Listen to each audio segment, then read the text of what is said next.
Assalamualaikum warahmatullahi wabarakatuh. Halo sahabat, selamat datang kembali dalam series The Battles of Truth.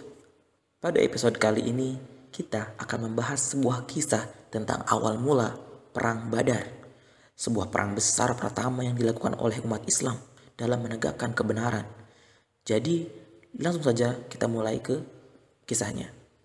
Bismillahirrahmanirrahim. Kisah Perang Badar dimulai oleh peristiwa hijrahnya kaum muslimin ke kota Madinah. Ya, selama di kota Mekah, kaum muslimin selalu saja mendapatkan perlakuan buruk dari kaum kafir Quraisy. Penindasan dan penyiksaan terjadi tak henti-henti. Oleh karena itu, akhirnya pada tahun 622 Masehi, atas izin Allah, Rasulullah bersama kaum muslimin memutuskan untuk pergi dari kota Mekah dan hijrah ke kota Madinah. Kaum Ansor yang ada di Madinah pun juga menyambut hangat kedatangan kaum muslimin. Tidak seperti di kota Makkah, kini umat Islam tidak perlu lagi khawatir dengan ancaman, penindasan, serta penyiksaan, sehingga kaum muslimin bisa hidup dengan tenang bersama kaum Ansor di kota Madinah. Namun, meskipun sudah tak lagi berada di Makkah, kebencian dan kezoliman dari kafir Quraisy terhadap muslimin masih tetap terus berlanjut. Dengan teganya, mereka memutus ikatan kekeluargaan dengan muslimin yang berhijrah. Alhasil, kini banyak sekali kaum muslimin yang sudah tidak diakui lagi oleh suku asalnya. Bukan hanya itu, harta benda milik muslimin yang masih tertinggal di kota Makkah juga dirampas oleh para musyrikin. Sedikit demi sedikit, mereka mengambil lalu menjual harta tersebut ke negara lain. Akibatnya, banyak sekali muslimin yang sekarang jatuh miskin. Saat hendak kembali ke Mekah untuk mengambil harta bendanya, sudah tak ada lagi yang tersisa. Mulai dari sini, kehidupan yang sulit pun mulai dirasakan oleh kaum muslimin. Ketiadaan harta bahkan sudah membuat banyak muslimin kekurangan makanan. Sulitnya mendapatkan pekerjaan di kota Madinah juga membuat situasi semakin parah. Banyak wanita dan anak-anak menderita kelaparan dan jatuh sakit. Dalam situasi yang sangat menyedihkan ini, akhirnya Allah Subhanahu wa taala memberikan petunjuk. Allah Subhanahu wa taala menurunkan surat Al-Hajj ayat 30 sampai 40 tentang perintah untuk berjihad. Kini umat Islam akan berjuang untuk merebut kembali haknya yang telah dirampas.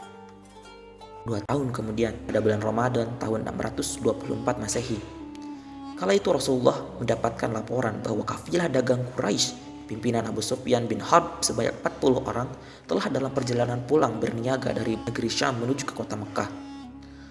Mereka telah menjual banyak sekali harta umat Islam. Maka atas komando Rasulullah, sebanyak 313 tentara Islam berangkat untuk mencegat kafilah dagang itu. Beberapa penunggang kuda diutus untuk mengintai. Namun sungguh sangat disayangkan, Abu Sufyan berhasil mengetahui keberadaan para pengintai itu. Alhasil, Abu Sufyan pun mengirim pengendara kuda ke Mekah untuk meminta bantuan. Di kota Mekah, para kafir Quraisy yang mendapatkan kabar bahwa kaum muslimin mencegat kerapan dagang Abu Sufyan merasa marah. Di sana juga ada Abu Jahal. Mereka murka. Mereka memang telah menimbun kebencian terhadap kaum muslimin sejak muslimin meninggalkan Mekah. Akhirnya, dengan dikomandoi oleh Abu Jahal, sebanyak 950 orang kafir berangkat untuk menyerang balik muslimin. Ya, hampir 1000 orang bersenjata lengkap akan berangkat untuk memerangi umat Islam. Esok hari kemudian, pada tanggal 17 Ramadan tahun 2 Hijriah atau pada tahun 624 Masehi, akhirnya pasukan musyrikin yang dipimpin oleh Abu Jahal pun sampai di Bukit Badar, yaitu sebuah wilayah antara Madinah dan Mekah, tempat di mana saat itu kaum muslimin berada. Pasukan muslim hanya berjumlah 313 orang saja. Saat mereka melihat pasukan musyrikin yang jumlahnya 3 kali lebih banyak dari mereka tiba-tiba muncul, mereka sangat terkejut. Kaum muslimin sama sekali tidak memperkirakan hal ini. Mereka tak mengira usaha mereka untuk merebut kembali harta mereka dari para pedagang Abu Sufyan malah berujung menjadi sebuah perang besar. Perbedaan jumlah antara kedua pasukan ini terlalu jauh. Para muslimin gelisah. Bahkan karena ketakutan, ada sebagian prajurit Ansor dari kubu muslimin yang hendak kembali ke Madinah. Mereka bimbang dan tak mau ambil resiko untuk bertempur bersama Rasulullah.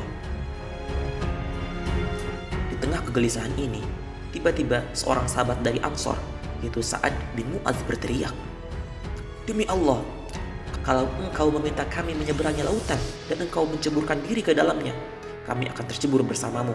Tak ada seorang pun yang tertinggal," teriak Sa'ad bin Mu'adz. Pidatonya yang sangat heroik itu menghancurkan keraguan dari hati para muslimin. Kini mereka sudah siap untuk berjihad atas nama Allah. Akhirnya perang besar antara kedua kubu ini sudah tidak bisa terhindarkan lagi. Kedua kubu sudah sangat dekat. Teriakan perang antara keduanya mulai terdengar bersahutan, terdengar sangat kencang. Lalu, untuk semakin mengobar api semangat pasukan muslim, 3 jagoan terhebat yang ada di kubu muslim saat itu maju terlebih dahulu untuk bertempur, ya Ali bin Abi Thalib, Hamzah, dan Ubaidah bin Haris. Mereka maju di barisan paling depan, sudah bersiap untuk memulai peperangan. Dan dengan terhunusnya pedang di tangan mereka, maka perang Badar pun dimulai. Sahabat-sahabatku, demikianlah kisah perang Badar di episode kali ini. Untuk kelanjutan kisahnya, insya Allah akan dilanjutkan di series The Battles of Truth episode kedua yang berjudul Hamzah, Pertempuran Dua Singa. Sebelum mengakhiri video ini, saya ingin menyampaikan bahwa salah satu tujuan dibuatnya konten ini adalah untuk mengenalkan kepada generasi milenial tentang kisah-kisah kepahlawanan dan perjuangan Islam pada zaman dahulu. Apabila teman-teman semua merasa suka dengan video ini dan merasa konten ini bermanfaat, maka silahkan disebarkan. Demikian, semoga ini semua menjadi amal baik buat kita semua. Terima kasih. Assalamualaikum warahmatullahi wabarakatuh.